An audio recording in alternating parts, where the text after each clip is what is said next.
Good morning, everybody. I hope you guys are having a great weekend, or at least a great Saturday. I woke up early thinking I had to take my car for service, and I get there and they're like, nope, you're 5,000 miles earlier.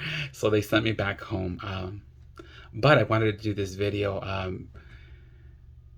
This week marks almost a month, almost a year actually, or a little bit over a year, that my partner contracted COVID.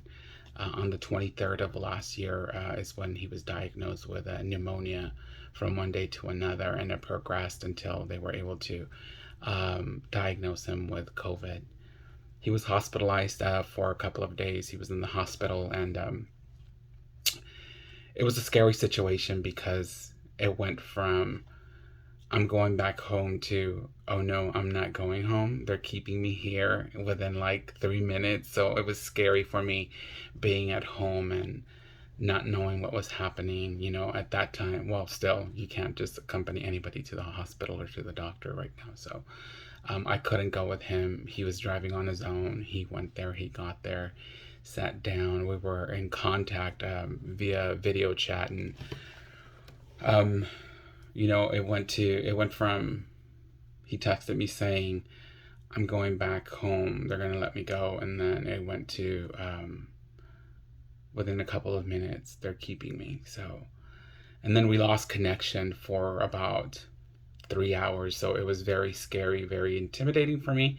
I remember thinking, was this the last chance I had to speak with him? And I didn't speak with him because he tried calling me, and I couldn't answer the phone because he was moved into an area where there was no reception. So the call was lost. So it was scary. He was released a couple days later. He had an oxygen machine with him for about 2 months. He was connected to it, and to try and help him and support his lungs with his breathing and keeping oxygen in the body. It was quite intimidating to see him. It's your loved one connected to a machine and basically dependent of that machine. It was quite scary. But here we are a year later. You would think things are better, and they are to a certain extent, they are better, but not as better as we would want them to be. I still continue to have body aches, body pains, my muscles. My doctors call me a long hauler. There's days where I wake up and I feel exhausted. I feel like I've ran marathons over the night. My muscles and they twitch all throughout the night. They're like pulsating. I wake up and I can feel my body, all my muscles just like pulsating. It's quite crazy because I was just laying down and resting, and just to feel them kind of do this in my legs, my thighs, my forearms, my arms, my chest. Not that I have a lot of muscles, but the muscle that is there, it does that. So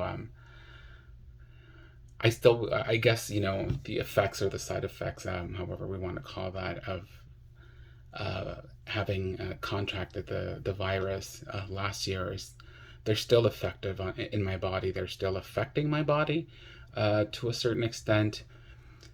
Every so often I get brain fog, which is bad because throughout my COVID situation, I decided to go back to school. I felt like I was granted an opportunity and I wanted to do things different. So I'm working on my doctorate in psychodynamic child psychology and psychotherapy, which is amazing. It's something that I've been wanting to do for years, and feeling that I've been granted this opportunity, I took it. And so, but the brain fog doesn't help me at all because I can be doing an assignment and I draw blanks, and I have to retrace my steps, and it's like, where was I? What was I thinking? We're having to reread things because they're just not staying in my head. Or at work, I draw a lot of blanks as well, and having to really think of, okay, what's going on? What's happening? It's an interesting situation. I'm able always to get back to where I was at and continue doing what I was doing, but um, it happens. Our lives have changed. we're in a better place. We're very appreciative of all our friends and family, all the people that were praying for us, because everybody at home here last year, we contracted the virus. My parents, who we share a home with, my partner, and myself. It was at the beginning of the pandemic here in the United States, and so there was no information. Nobody knew what was happening. Nobody knew what was going to happen, and so it was very scary for us. And to, we were counting on the 23rd, which is, we call it the anniversary of our COVID situation, because that's when it started for us. We were counting the days we were home, and it was about 2 months that we were in quarantine, because he started on the 23rd. Maybe a week later, he was diagnosed with COVID. We started quarantining when he did it, and then that was on the 23rd. On the 1st of April, I was diagnosed. So here we have to start quarantine again, including my parents, who had tested and they were negative. And then towards like April the 15th, we were released from our quarantine. They said we can go back to, our normal self within the home, because we were basically, everybody was in their own room, and we had to manage and create a system to be able to eat and do all of that. But when we were released by our doctors, because him and I, we have the same doctor. When the doctor released us, my dad started having symptoms, or felt comfortable enough to tell us that he was having some symptoms, and so we had him checked. And 2 days later, we find out that he did have the symptoms. So we had to start our quarantine again for 15 days, and then after that, 3 or 4 days later, my mom started having symptoms, and then so we have to restart our quarantine. And so it extended 15 more days, and we were not able to.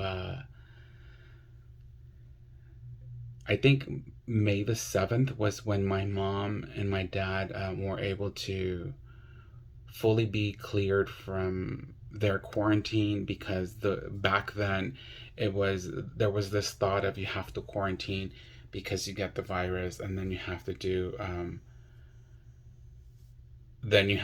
the 7 additional days, because there was this thought that the body starts to clear itself of the virus, and so you don't want to be spreading the virus around. So it was about 2 months, so we were kind of exhausted by the 2-month mark. And then we walk out to the world, and we see, how the world had changed during our COVID time, or when we had the virus. We had decided to disconnect ourselves from TV, from Facebook, and all of that, just because at that time, when you were to hear about COVID, it was mainly death, people dying.